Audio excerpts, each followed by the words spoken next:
Hello and welcome to a new edition of Merrill's Market Madness. I'm coming at you today working from home just due to some car shuffling situations in our family. But wanted to give you an update regarding the Phoenix housing market. And we're going to look specifically at, rising levels of inventory and rising interest rates and, talk about the shift that is happening in the market because there definitely is a shift, but how far is it going to go and what is it going to mean for you? As always, I like to start off by looking at our month's supply of inventory number. So right now in the Phoenix area, basically in our MLS, there are 10,265 active listings. Now, at our low point, there were about 4,000 active listings. So we have, increased by, more than 200% or, more than doubled, right? More than doubled the number of homes available for sale at a given moment.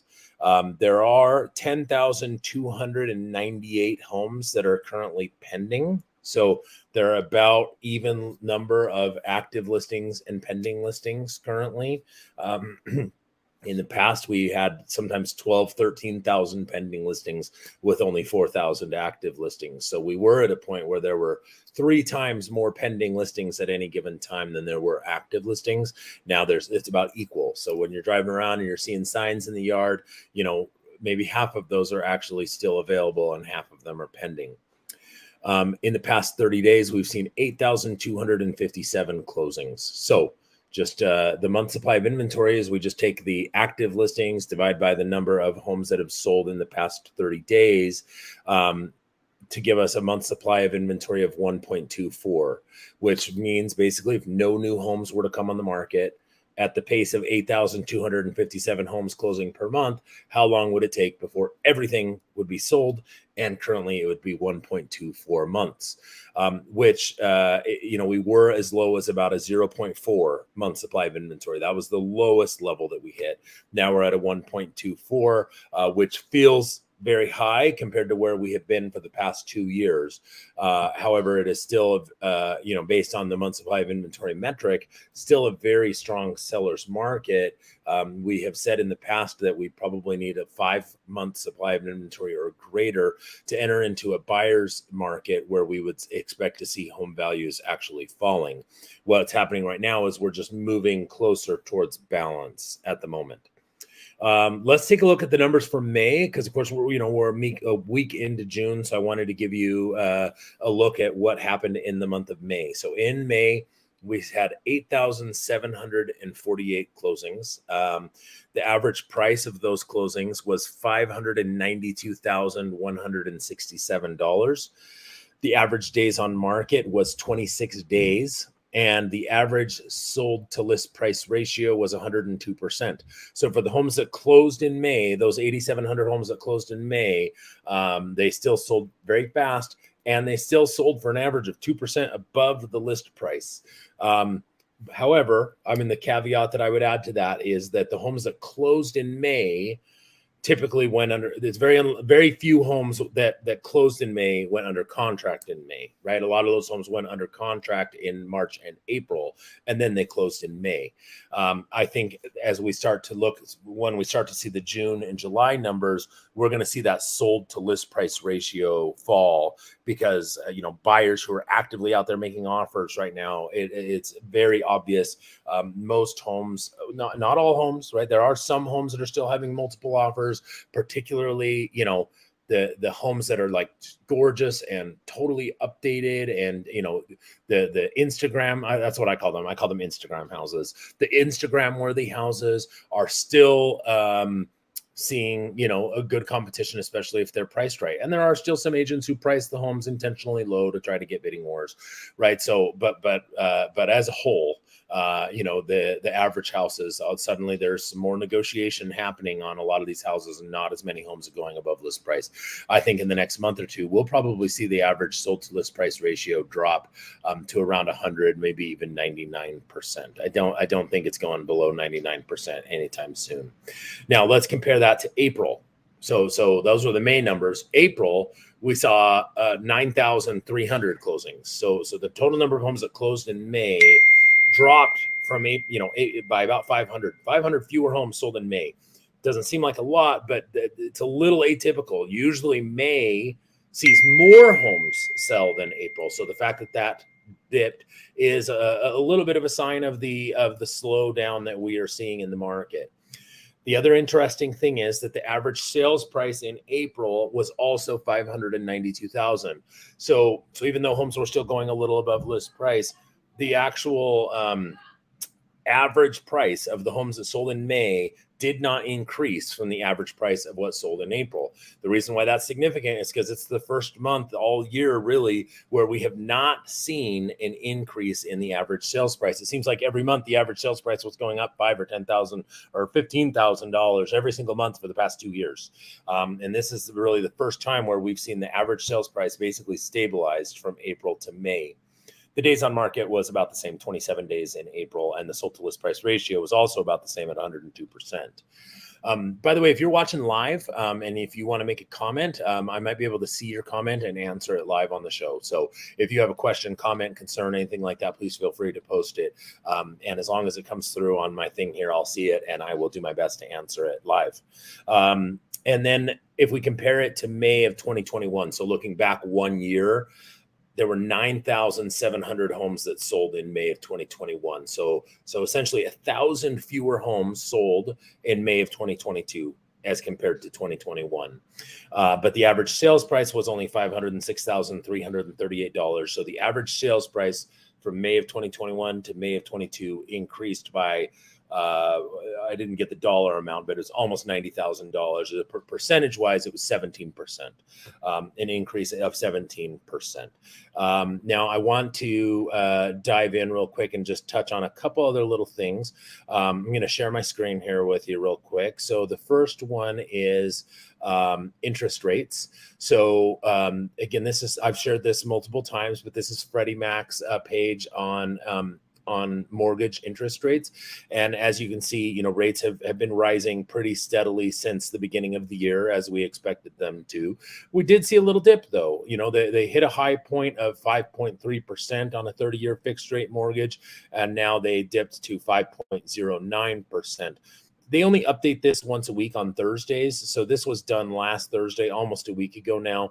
I'm told by friends in the mortgage industry that dip has now been erased and we're now back up to about 5.25. But hopefully rates are maybe going to stabilize at that 5.25.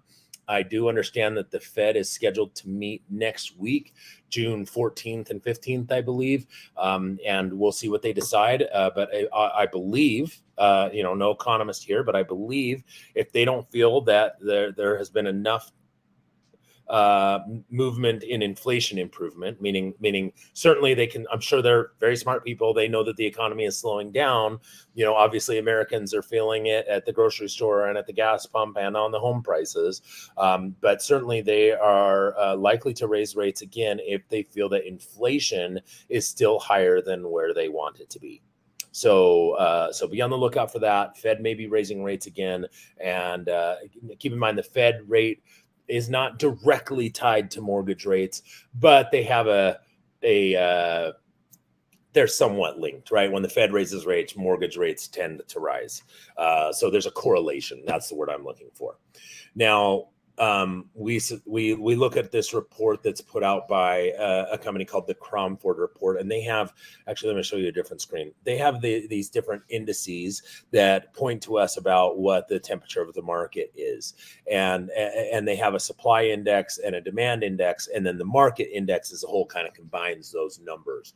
So the supply is still extremely low. Obviously, it's rising, but it's still extremely low. They consider this normal level the number would be between 90 and 110. So supply is still extremely low. Demand is actually not too far off of normal. If 100 was perfectly normal, we're at a 94.4. So, and then somehow obviously they're not added together. I don't know exactly how the market index is calculated, but essentially the market index is a combination of the supply and the demand to give us an overall temperature of the market. And really anywhere where it's green, they're going to be calling that a seller's market where they're expecting values to continue to rise. Now they give us this graph that shows us the market index as compared to, on a graph, right? And we peaked out at about 474. And since that time, it has been falling very fast. They have it at a 261. That's the last time they update this once a week. They had it at a 261 on here. But you go here, they have actually got it at a 254. So it's actually fallen another 7 points from when they last plotted it on this particular graph. So without a doubt, the market is moving down very fast. The question is, where is it going to level off? Obviously, if this trend continues, if homes continue being listed at a dramatically faster pace than they're being bought, and demand maybe stays where it's at or even falls slightly, and supply continues to increase at such a dramatic rate, eventually we will hit a point where there is so much inventory that prices could fall. I just don't think that's very likely. I think it's going to level out at some point. People are going to realize that the market is, slowing down, and people who don't need to move are going to not sell, and suddenly supply will probably even out at some point. But certainly we are in a more balanced market. We're no longer at this point where every house is a bidding war and every house is going for $50,000 over list price. Those days are basically over. Now, this obviously looks horrible and scary. Okay. But I do want to go back. So 2020 and 2021, the market was insane. Okay. So we are basically below. If I plot those years on this graph, we're actually slightly above where we were at the same time, 2020. We're way below where we were at in 2021. But go back to some of the more normal years where home prices were still rising. Okay, home prices were rising in all of these years, 2014, 2013, 2012. You see the market index in all of these years was 130, 140, 150, 170. Heck, in 2014, they had it at a 96, 97. So we're still way, way, way, way above. And Tina Tambor, who kind of is the spokesperson for the Cromford report, basically came out and said, listen, it's sort of like, and I'm going to stop sharing my screen here. It's sort of like you were speeding and you were driving, 400 miles an hour, right? And now you've slowed down to 250 miles an hour, right? But we're still speeding. And at the moment, we're still in a seller's market. But the pace, it's slowing down. And so we're so used to a 400 miles an hour that now 200 miles an hour feels slow. But it's not really slow. It's still a hotter market than usual. But we are moving closer and closer every day towards a more balanced market. So, my prediction, I really, really don't believe we're going to see a drop in home values at this point. That's what a ton of people are kind of waiting for. The problem with that is there's no distressed inventory. There's no, not a lot of people who are desperate and who are going to give their house away to the point where they're, selling it so far below market value that we're going to suddenly see a trend of home values falling. People have too much equity in their homes and too stable. So I think we're going to see it balance out, and home values will probably stabilize. Probably won't see a significant increase in home prices in the Phoenix market for the rest of the year. And it'll be relatively flat. And then, we'll see what happens, and I'll keep you posted and continue to bring you new episodes and continue to keep you up to date with what the market is doing. And, if my opinion on that changes, I'll let you know, but that's where I'm at with it right now. So hope you found this information helpful. If you have any questions or concerns, please let me know. And I hope you guys all have a great day.